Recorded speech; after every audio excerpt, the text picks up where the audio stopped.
Halo teman-teman, Assalamualaikum warahmatullahi wabarakatuh. Pertama-tama saya akan menyampaikan alasan saya membuat tugas video ini serta memperkenalkan diri. Alasan saya membuat video ini untuk memenuhi tugas mata kuliah Psikologi Pendidikan dengan dosen pengampu Profesor Dr. Samsullahi Talib MSI, Dr. Abdul Saman MSI Kors, dan Pak Sulfikri SPD MPD. Baiklah, nama saya Mutmainah Amri dengan NIM 220404501056, kelas 1C, jurusan Psikologi Pendidikan dan Bimbingan, Prodi Bimbingan dan Konseling, Fakultas Ilmu Pendidikan, Universitas Negeri Makassar. Di mata kuliah Psikologi Pendidikan mempunyai beberapa pembahasan dan saya akan membahas tentang perkembangan remaja atau dengan kata lain adolescent development. Di perkembangan remaja sendiri terdapat 6 bagian, yaitu pertama, perkembangan remaja secara umum, yang kedua perkembangan fisik, yang ketiga perkembangan kognitif, yang keempat perkembangan emosi, yang kelima perkembangan moral, dan yang keenam perkembangan sosial. Pembahasan pertama, yaitu perkembangan remaja secara umum. Perkembangan atau development adalah bertambahnya kemampuan atau skill dalam struktur dan fungsi tubuh yang lebih kompleks dalam pola yang teratur sebagai hasil dari proses pematangan. Sedangkan remaja atau adolescent merupakan periode kritis peralihan dari anak menjadi dewasa. Dan melihat dari usia perkembangan, remaja pada umumnya masih berada di bangku SMP, SMA, dan sebagian sebagai mahasiswa. Perkembangan yang dialami remaja juga mencakup aspek fisik, psikis, dan sosial. Faktor-faktor yang mempengaruhi kesulitan dalam masa transisi sebenarnya sangat dipengaruhi oleh kondisi masing-masing individu. Saya akan menjelaskan tentang faktor-faktor yang mempengaruhi kesulitan dalam perkembangan remaja. Yang pertama yaitu masa transisi yang berlangsung cepat. Maksudnya, peralihan dari masa kanak-kanak ke masa dewasa yang seolah-olah secara mendadak yang mengakibatkan individu atau remaja tidak mempunyai kesempatan yang cukup untuk mempersiapkan diri sehingga tidak mampu menghadapi permasalahan yang rumit. Yang kedua, lamanya masa transisi. Di sini remaja yang mengalami pertumbuhan dan perkembangan secara cepat akan mengalami kesulitan menyesuaikan diri dikarenakan mereka diharapkan bertingkah laku seperti orang dewasa yang menyebabkan kondisi fisiknya tampak sudah dewasa, padahal kondisi psikisnya belum sejalan dan sebaliknya. Yang ketiga, latihan yang terputus. Remaja merasa stres karena tiba-tiba latihan untuk mandiri yang belum selesai terpaksa diberhentikan, yang mana remaja yang awalnya diarahkan dan diberi contoh oleh orang tua ataupun guru tiba-tiba dilepaskan untuk menyelesaikan tugasnya sendiri. Yang keempat, tingkat ketergantungan. Nah, di sini remaja yang terbiasa dibantu dan meminta bantuan mengakibatkan sulit menyesuaikan diri dan melaksanakan tugas secara mandiri. Yang kelima, status yang tidak jelas. Status remaja berada di antara status yang tidak jelas, kanak-kanak tapi bukan, dewasa juga belum, sehingga menimbulkan sikap remaja menjadi serba salah. Yang keenam adalah tuntutan yang menimbulkan konflik. Remaja dihadapkan pada tuntutan yang berbeda-beda, baik itu dari orang tua, guru, dan masyarakat, membuat remaja bingung mana yang harus didengarkan. Yang ketujuh, tingkat realisme. Kesempatan bebas remaja bertindak mulai ia dapatkan apabila remaja mulai tampak dewasa, yang membuat remaja harus mampu melihat realita mana yang mampu dan mana yang tidak mampu dikerjakan. Yang kedelapan, motivasi. Remaja belum tentu tahu apa yang akan terjadi dan problem apa yang harus dihadapi, maka dari itu membutuhkan dorongan dari orang tua atau guru agar berani menghadapi kenyataan. Nah, pada masa transisi, remaja dalam kondisi tidak stabil. Emosi yang tidak stabil dapat mendatangkan perasaan tidak bahagia atau unhappiness. Akibat-akibat apa saja yang dapat dilakukan remaja terhadap rasa tidak bahagia tersebut? Yaitu pertama, tingkah laku yang tidak terorganisir. Perwujudan tingkah laku yang tidak terorganisir dapat berbentuk gairah yang tidak berubah-ubah, aktivitas fisik dan mentalnya tidak efisien, bicaranya tidak terkontrol, mungkin juga impulsif, yaitu melakukan atau suatu tindakan tanpa memikirkan akibat dari apa yang dilakukan. Contohnya, melanggar peraturan lalu lintas yang mungkin akan dapat menyebabkan kecelakaan. Yang kedua adalah emosional. Remaja yang tidak bahagia mungkin menekan emosinya sehingga suatu saat dapat meledak-ledak dan akan mengekspresikan emosinya dengan suka menentang secara verbal baik kepada keluarganya maupun orang lain. Yang ketiga adalah tingkah laku antisosial. Remaja yang tidak berbahagia pada umumnya menjadi tidak toleran, menolak nasihat, menolak aturan-aturan yang berlaku. Yang keempat, kesepian. Remaja yang tidak berbahagia biasanya ditolak oleh teman sebayanya maupun oleh anggota keluarga atau orang dewasa yang lain. Yang kelima, prestasi belajar rendah. Remaja yang tidak bahagia sering bersikap masa bodoh, tidak ada motivasi untuk belajar, berolahraga, ataupun aktivitas yang lain. Yang keenam, melarikan diri. Contoh dari pelarian diri ini dapat berupa meninggalkan rumah, melamun, kawin muda, atau yang lebih ekstrim yaitu mencoba bunuh diri. Pembahasan yang kedua yaitu perkembangan fisik. Menurut Cole dalam Monks 2022 berpendapat bahwa perkembangan fisik merupakan dasar perkembangan dari aspek lain yang mencakup perkembangan psikis dan sosial, yang artinya jika perkembangan fisik berjalan secara baik dan lancar, maka perkembangan psikis dan sosial juga akan lancar. Perubahan fisik sudah dimulai pada masa pra-remaja dan terjadi secara cepat pada masa remaja awal yaitu 12-15 tahun, yang akan makin sempurna pada masa remaja pertengahan yaitu 15-18 tahun dan remaja akhir yaitu 19-22 tahun. Dan di masa remaja juga mempunyai tugas-tugas perkembangan fisik, yaitu pertama, menerima perubahan fisik yang dialaminya dan melakukan peran sesuai dengan jenisnya. Yang kedua, mengembangkan hubungan secara tepat dengan teman sebaya baik yang sama jenis maupun lawan jenis. Yang ketiga, mampu berdiri sendiri dalam bidang emosi, tidak lagi tergantung pada orang tua maupun orang dewasa yang lain. Yang keempat, mencari jaminan bahwa suatu saat harus mampu berdiri sendiri dalam bidang ekonomi. Yang kelima, menentukan dan mempersiapkan diri untuk karirnya dan memasuki pasaran kerja. Yang keenam, mengembangkan kemampuan kognitif dan konsep-konsep yang relevan dengan kebutuhan masyarakat. Yang ketujuh, memahami dan mampu bertingkah laku yang dapat bertanggung jawab. Yang kedelapan, yaitu mempersiapkan diri untuk berkeluarga. Yang kesembilan, mendapatkan penilaian bahwa dirinya mampu bersikap secara tepat sesuai dengan pandangan ilmiah. Dan pada perkembangan fisik, remaja juga mengalami kematangan seksual. Kematangan seksual adalah umur atau tahap saat organisme dapat melakukan reproduksi atau sering diartikan sebagai pubertas. Kematangan seksual pada remaja perempuan dan laki itu berbeda. Kematangan seksual perempuan itu dimulai pada umur 11 sampai 15 tahun yang akan ditandai dengan datangnya menarse atau menstruasi yang pertama, dan pada remaja laki-laki 12 sampai 16 tahun yang akan terjadi pulsio atau memancarnya air mani pertama yang bersamaan dengan mimpi yang dinamakan mimpi basah. Kematangan seksual pada remaja terjadi secara individual, artinya ada yang cepat dan ada yang lambat. Adapun faktor-faktor yang mempengaruhi datangnya kematangan seksual antara lain yang pertama adalah keturunan. Nah, biasanya anak perempuan akan mengalami kematangan seksual sejalan dengan umur ibu atau kakak perempuannya. Yang kedua adalah inteligensi atau kecerdasan. Anak-anak yang memiliki inteligensi tinggi atau superior cenderung memiliki kematangan seksual lebih awal daripada anak-anak yang memiliki inteligensi di bawah rata-rata. Yang ketiga, kesehatan. Kondisi kesehatan yang bagus, mulai dari perawatan kandungan sampai sesudah lahir dan mendapatkan perawatan yang bagus, akan mengakibatkan kematangan seksual datang lebih awal.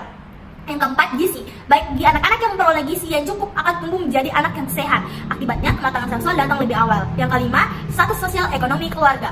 Kondisi ekonomi yang baik akan memberi kesempatan kepada anak-anak untuk mengalami kematangan seksual lebih awal karena mereka memiliki standar kesehatan yang bagus dengan memberikan gizi yang cukup kepada anggota keluarganya, sehingga anak-anak akan tumbuh dengan sehat dan memungkinkan mengalami kematangan seksual lebih awal. Yang keenam, ukuran tubuh. Anak-anak yang lebih tinggi dan lebih gemuk daripada teman sebayanya memungkinkan akan mengalami kematangan seksual lebih awal. Yang ketujuh, bentuk tubuh. Bagi anak-anak yang mempunyai tubuh feminim atau pinggulnya besar, kakinya pendek, akan mengalami kematangan lebih awal daripada anak-anak yang bentuk tubuhnya maskulin. Pembahasan perkembangan remaja yang ketiga adalah perkembangan kognitif. Perkembangan kognitif adalah tahapan-tahapan perubahan yang terjadi dalam rentang kehidupan manusia untuk memahami, mengolah informasi, memecahkan masalah, dan mengetahui sesuatu. Nah, perkembangan kognitif sendiri mempunyai tahap-tahapan, dan saya akan mengambil tahapan yang menurut teori Piaget dan mengelompokkannya dalam 4 tahap. Yang pertama adalah tahap sensori motor, dari umur 0 sampai 2 tahun. Nah, pada tahap ini anak memahami lingkungan dengan penginderaan atau sensori dan berbagai gerakan atau motorik, dan di tahap ini terbagi lagi menjadi 5 perkembangan, yaitu pertama, perkembangan refleks atau 0 sampai 1 bulan. Di tahap ini, perkembangan ini bayi mengalami perkembangan seperti menghisap jari, refleks menggenggam, dan ekspresi murung. Yang kedua adalah reaksi sirkular primer, mulai dari umur 1 sampai 4 bulan. Nah, koordinasi bayi mulai berkembang, khususnya mata dan telinga. Yang ketiga yaitu reaksi sirkular sekunder di umur 4 sampai 8 bulan. Di sini bayi berorientasi atau melihat atau meninjau kepada objek dan kejadian luar. Yang keempat, koordinasi skema sekunder yang umur 10 sampai 12 bulan. Nah, di sini aktivitas bayi mulai terencana dan memiliki tujuan. Yang kelima, reaksi sirkular tersier.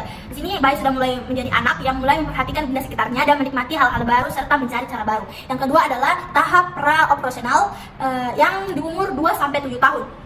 Pada tingkat ini, anak telah menunjukkan aktivitas kognitif dalam menghadapi berbagai hal di luar dirinya. Aktivitas berpikirnya belum mempunyai sistem yang terorganisasikan. Anak sudah dapat memahami realitas di lingkungan dengan menggunakan tanda-tanda dan simbol. Cara berpikir anak pada tahap ini bersifat tidak sistematis, tidak konsisten, dan tidak logis. Hal ini ditandai dengan ciri-ciri pertama, animisme, yaitu anak menganggap bahwa semua benda yang ada di sekitarnya itu hidup seperti dirinya. Yang kedua, artifikalisme, yaitu kepercayaan bahwa segala sesuatu di lingkungan itu mempunyai jiwa seperti manusia. Yang ketiga, egosentrisme, yaitu anak melihat dunia lingkungannya menurut kehendak dirinya. Tahap yang ketiga adalah tahap operasional konkret, yaitu umur 7 sampai 11 tahun. Pada tahap ini, anak sudah cukup matang untuk menggunakan pemikiran logika atau operasi, tapi hanya untuk objek fisik yang ada saat itu. Nah, dalam tahap ini, anak telah hilang kecenderungan terhadap animisme dan artikalisme, tetapi egosentrisnya berkurang. Anak-anak pada tahap operasional konkret ini masih mengalami kesulitan besar dalam menyelesaikan tugas-tugas logika. Nah, sebagai contoh, anak-anak yang diberi 3 boneka dengan warna rambut yang berlainan, misalnya ini Edith, Susan, dan Lily, tidak mengalami kesulitan untuk mengidentifikasikan boneka yang berambut paling gelap. Namun ketika diberi pertanyaan, rambut Edith lebih terang dari rambut Susan, rambut Edith lebih gelap daripada rambut Lily, rambut siapakah yang paling gelap? Anak-anak pada tahap operasional konkret mengalami kesulitan karena merasa belum mampu berpikir hanya dengan menggunakan lambang-lambang. Yang keempat, tahap yang keempat adalah operasional formal, umur 11 sampai 15 tahun. Nah, di tahap ini anak dapat menggunakan operasi-operasi konkretnya untuk membentuk operasi yang lebih kompleks. Kemajuan pada anak selama periode ini ialah tidak perlu berpikir dengan pertolongan benda atau peristiwa konkret, yang mempunyai kemampuan untuk berpikir abstrak, dan di sini anak-anak sudah mampu memahami bentuk argumen dan tidak dibingungkan oleh sisi argumen. Pembagian perkembangan remaja yang keempat adalah perkembangan emosi. Perkembangan emosi adalah proses belajar anak dalam menyesuaikan diri untuk memahami keadaan serta perasaannya. Dan masa remaja dikenal sebagai puncak emosionalitas atau perkembangan emosi yang tinggi. Dan pada masa remaja, muncul emosi yang berbeda jika dihadapkan dengan masa anak-anak maupun orang dewasa. Di masa ini, emosi sering sekali meluap-luap atau tinggi. Keadaan ini lebih cenderung disebabkan oleh masalah dalam pemenuhan kebutuhan mereka. Dan remaja akan lebih mudah emosi jika permintaannya tidak dipenuhi. Mungkin saja permintaannya tidak dipenuhi atau tidak diberi orang tuanya karena tidak terlalu penting. Atau mungkin saja ada yang lebih penting dari itu. Tetapi, remaja akan menganggap itu sebagai penolakan yang didasarkan memang tidak mau menuruti atau memenuhi keinginannya. Dan remaja akan cenderung emosi pada orang yang menolaknya sekalipun itu orang tuanya. Hal ini dikarenakan remaja belum mampu membedakan mana yang disebut keinginan dan kebutuhan dan mana yang lebih penting dari keinginannya. Kecenderungan emosi pada remaja perlu dipahami orang tua atau orang dewasa di sekitarnya. Karena itu perlu dihindari hal-hal yang dapat menimbulkan munculnya emosi negatif pada remaja seperti marah, sedih, kecewa, cemas, dan lainnya. Rasa tidak nyaman atau tidak puas terhadap kehidupan sehari-hari remaja dapat menyebabkan remaja mengalami gangguan emosi dan dapat memicu remaja menjadi nakal. Menurut Berlock 2002 mengemukakan bahwa ada 3 jenis emosi yang menonjol pada remaja, yaitu pertama emosi marah. Emosi marah lebih mudah timbul apabila dibandingkan dengan emosi lainnya dalam kehidupan remaja. Hal ini berkaitan dengan bagian otak yang mana meregulasi emosi masih dalam proses berkembang. Meskipun terkadang remaja melakukan tindakan kekerasan dalam melampiaskan emosi marah, namun mereka berusaha menekan keinginan untuk bertingkah laku seperti itu. Yang kedua, emosi takut. Ketakutan yang dialami selama masa remaja berkaitan dengan masalah dengan orang tua yang terkadang berbeda dengan keinginannya. Ketakutan diasingkan dalam lingkungan pertemanan, ketakutan akan masa depan yang berkaitan dengan cita-cita, ketakutan dengan penolakan dari lawan jenis. Nah, yang ketiga, emosi cinta.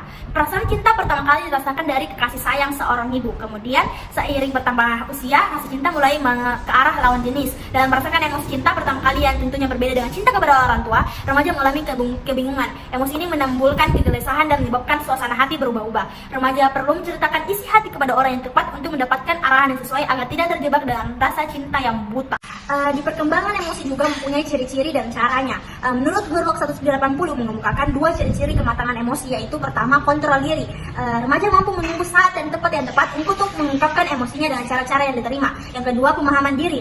Remaja memiliki reaksi emosional yang stabil, dapat berubah dari satu emosi ke emosi lain. Remaja tersebut dapat memahami hal yang dirasakan dan mengetahui penyebab dari emosi yang dihadapi. Berlock 1998 menyatakan untuk mencapai kematangan emosi, remaja harus belajar memperoleh gambaran tentang situasi-situasi yang dapat menimbulkan reaksi emosional. Dengan cara pertama, menceritakan berbagai masalah pribadi dengan orang lain. Remaja terbuka dalam menceritakan berbagai permasalahan dan kesulitan yang sedang dialami. Yang kedua, katarsis emosi adalah menyalurkan emosi dengan cara latihan fisik yang berat, bermain atau bekerja, tertawa atau menangis. Bagian kelima dalam perkembangan remaja yaitu perkembangan moral. Moral merupakan kondisi pikiran, perasaan, ucapan, dan perilaku manusia yang terkait dengan nilai-nilai baik dan buruk. Moral adalah perbuatan atau ucapan seseorang dalam berinteraksi dengan manusia. Apabila yang dilakukan seseorang itu sesuai dengan nilai yang berlaku di masyarakat tersebut dan dapat diterima serta menyenangkan lingkungan masyarakatnya, maka orang itu dinilai memiliki moral yang baik. Ahli psikologi perkembangan moral dan tokoh pengembang teori Piaget yaitu Holberg membagi perkembangan moral dalam 3 tingkat dan 6 tahap atau karakteristik, dan yang bertujuan untuk mengukur tinggi rendahnya moral seseorang berdasarkan perkembangan pikiran atau kognitif,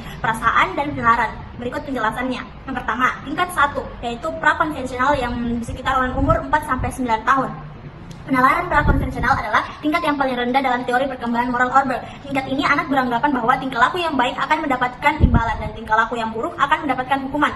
Dan tahapan atau karakteristik di tingkat ini yaitu tahap pertama adalah tahap orientasi hukuman, yang mana moral didasarkan atas hukuman, dan di tahap ini anak berupaya untuk menghindari hukuman tersebut. Contohnya yaitu siswa harus mematuhi perintah dari gurunya agar tidak dihukum dan patuh pada orang tuanya walaupun ia tidak senang akan hal tersebut. Tahap kedua adalah tahap orientasi instrumental. Di tahap ini moral didasarkan agar memuaskan kebutuhan individu sendiri dan kadang-kadang kebutuhan orang lain, yang di dalamnya terdapat unsur timbal balik. Contohnya yaitu ketika siswa dibantu mengerjakan pekerjaan rumah oleh kakaknya, maka dia akan membantu kakaknya membersihkan pekerjaan rumah. Tingkat 2 yaitu konvensional di umur 10-15 tahun. Konvensional adalah tingkat menengah, dan di tingkat ini anak menilai moralitas dari suatu tindakan dengan membandingkan pada pandangan dan harapan keluarga dan atau masyarakat yang bernilai dalam dirinya tanpa memikirkan akibatnya. Tahapan atau karakteristik di tingkat ini yaitu tahap 3 adalah tahap orientasi hubungan interpersonal. Di tahap ini anak mendefinisikan perilaku baik adalah perilaku yang menyenangkan atau membantu orang lain. Di tahap ini pula anak dikenal dengan anak baik dan anak manis. Contohnya yaitu anak berperilaku sopan kepada yang lebih tua, ramah dan membantu tetangga, kerja bakti agar orang sekitar berpandangan baik padanya.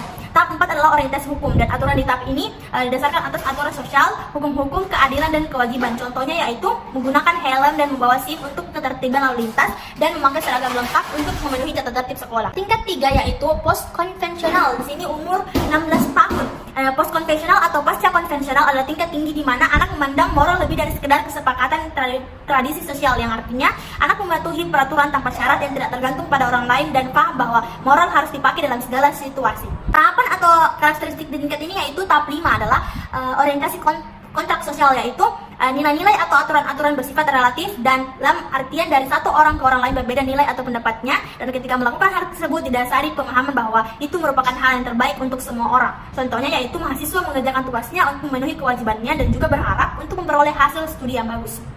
Tahap 6 adalah orientasi prinsip etika universal. Di tahap ini, individu mulai memilih sendiri prinsip-prinsip moral, baik itu bersumber dari hukum ataupun yang berlawanan dengan hukum. Karena di tahap ini, individu tidak memerlukan penguatan lagi untuk mengikuti suatu aturan. Contohnya yaitu, seorang anak yang tidak punya uang boleh jadi akan mencuri obat untuk menyelamatkan nyawa ibunya dengan keyakinan bahwa melestarikan kehidupan manusia merupakan kewajiban moral yang lebih tinggi daripada mencuri itu sendiri. Tahap ke-6 dari perkembangan remaja yaitu perkembangan sosial. Perkembangan sosial merupakan ekspresi dari kondisi fisik dan psikis individu yang diaplikasikan dalam kehidupan sehari-hari. Bagaimana anak tersebut memahami lingkungan dan mempengaruhinya dalam berperilaku baik kepada dirinya sendiri maupun kepada orang lain. Perkembangan sosial anak ditandai dengan perluasan hubungan selain anggota keluarga dan juga dengan teman sebaya, sehingga bertambah kemampuannya dalam berinteraksi dengan orang lain serta menjadi masyarakat di lingkungannya. Faktor-faktor yang mempengaruhi perkembangan sosial yaitu pertama, keluarga. Keluarga merupakan lingkungan pertama yang memberikan pengaruh terhadap aspek-aspek perkembangan anak, termasuk aspek sosialnya, karena sebagian besar anak menghabiskan sebagian besar waktunya di dalam keluarga, dan terkadang anak menjadikan orang tua sebagai panutan. Oleh karena itu sangat perlu menerapkan pola asuh yang tepat kepada anak. Yang kedua adalah kematangan, yang bisa berupa fisik dan psikis, dan memberikan pengaruh dalam bersosialisasi dan mampu mempertimbangkan proses sosial dengan baik. Yang ketiga adalah teman sebaya, merupakan orang-orang penting yang membuat anak mengenal hubungan sosial yang di luar dari hubungan anggota keluarganya. Biasanya pendapat teman sebaya sangat diperhatikan dan didengar karena remaja menggunakan waktu interaksi 2 kali lebih banyak dengan teman sebayanya dibanding dengan orang tuanya. Yang keempat adalah sekolah. Sekolah merupakan lembaga yang ikut mempengaruhi perkembangan sosial karena di lembaga ini anak dapat mengembangkan kemampuan untuk dapat hidup bermasyarakat. Yang kelima adalah status sosial ekonomi. Tentunya akan mempengaruhi norma yang ditanamkan orang tua kepada anak seperti pola hidup sederhana dan cara penampilan, sehingga mempengaruhi anak dalam memilih. Untuk menutup penjelasan yang saya berikan sebelumnya, saya akan tutup dengan sebuah kutipan yang dari Lawrence Kornwell, yaitu menulislah agar dipahami, bicaralah supaya didengarkan, dan membacalah untuk mengembangkan diri. Cukup sekian yang saya dapat sampaikan, kurang dan lebihnya mohon dimaafkan. Gracias, terima kasih. Semoga bermanfaat dan semoga dapat diaplikasikan dalam kehidupan sehari-hari. Wassalamualaikum warahmatullahi wabarakatuh.